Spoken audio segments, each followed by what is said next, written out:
Now, one of my all-time favourite comedians and a very well-loved comedian here in the UK may not be now so known to younger viewers, but to many, Harry Worth was a very funny man indeed.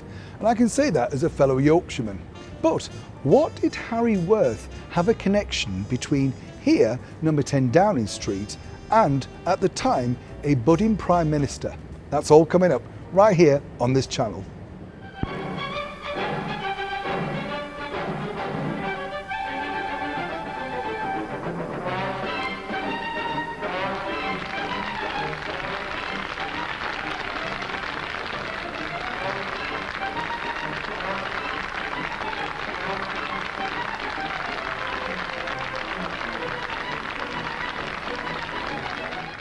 Now, when Harry Worth met budding Prime Minister Harold Wilson, he was at the height of his success.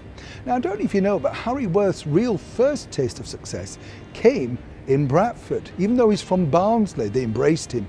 He was appearing for the very first time professionally at the Mechanics Institute, and he was spotted there and then given a break into radio.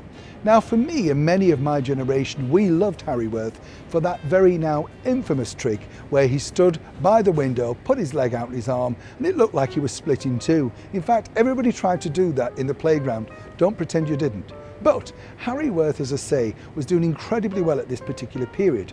But on the night of 22nd of November 1963, it was a real serious case of when Harry met Harold.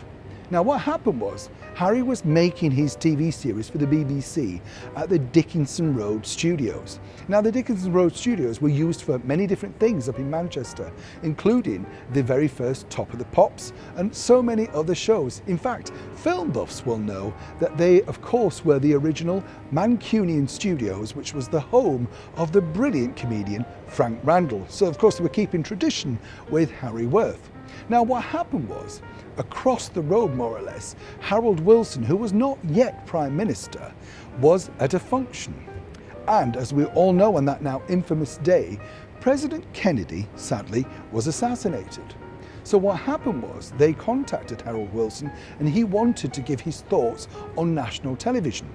So they decided to use the studios that Harry Worth was filming in. Now, I was lucky enough to meet Harry Worth towards the end of his career because he was making a TV series up at Yorkshire TV in the late 70s. And I was fortunate also that my father knew him a little bit. So I have a different sort of story about what really went on that infamous night on November the 22nd, 1963. Merry Christmas. Yes, Merry Christmas. Well, where do you think you're going? Where every Englishman goes at Christmas if he's lucky, home, 52 Acacia Avenue. Hey, look, what station do you want? At Woodbridge. Well, change here for Woodbridge. Thank you very much. Had a wonderful party at Auntie's last night. Didn't get to bed till 9. No. Ah, well, thanks to the driver, wouldn't be amiss. Excuse me. So the story goes that when Harold met Harry, as you may know, Harold Wilson was famous for wearing that very, well, now famous Gannock's raincoat. Now, he basically was a great ambassador for this clothing item. Some say that he was even given money to promote it. Well, he certainly gave one to Prince Philip, and he certainly gave one, well, a few to the Beatles. So he may have had something in that particular brand. But what happened was, another famous person, Harry Worth, also wore the Gannock's raincoat. Now, when Harold Wilson had got to the Dickinson Road Studios, he was doing this phone call from a very tiny little sort of catering booth that they had, filled with tins, cups and saucers, that sort of stuff. It wasn't on television, so of course they were just basically saying to him, as the leader of the opposition, what do you think to this terrible tragedy? Anyway, that finished, and then, according to folklore, Harold came out and thanked Harry for letting him stop the use of the studio while he made the call. Then he went to grab his coat.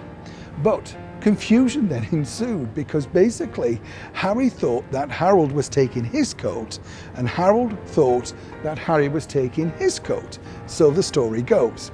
Now, Harry Worth did let on towards the end of his career that while this was actually a great story, it wasn't totally true, in the sense of that, yes, they both wore the coats, but there wasn't really any fracas in that. But somebody decided around that particular period this was a great PR spin to let people know that Harry was making a new series. You've got to remember, this is still kind of the early days of television, the early 60s, and audiences were big. Now, there was nothing like being aligned, if you like, to a politician at that particular time.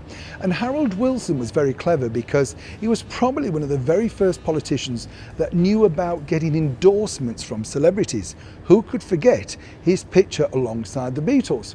So Harry Worth told me that he went along with it because he thought it was great publicity, and the two of them should have actually got on because they were both Yorkshiremen. As I say, Harry was from Barnsley and of course Harold was from Huddersfield. But they kind of got on, but they didn't. You know, he said very diplomatically, Harry, that he may not have been aligned to that particular party. So consequently, the great myth of whether they did fight over the Gannick's coats remains still a myth. But according to Harry himself, it was nothing more than a great bit of wonderful PR spin to help promote a show that was doing okay in the ratings, might have done a little bit better. As we are here today in 10 Downing Street, it does make you wonder what other PR spins are being concocted, say over there in number 12, which is the press office now for Downing Street, and of course in number 10. And will we find out in years to come what we thought was a true story was in fact all a little bit of PR guff?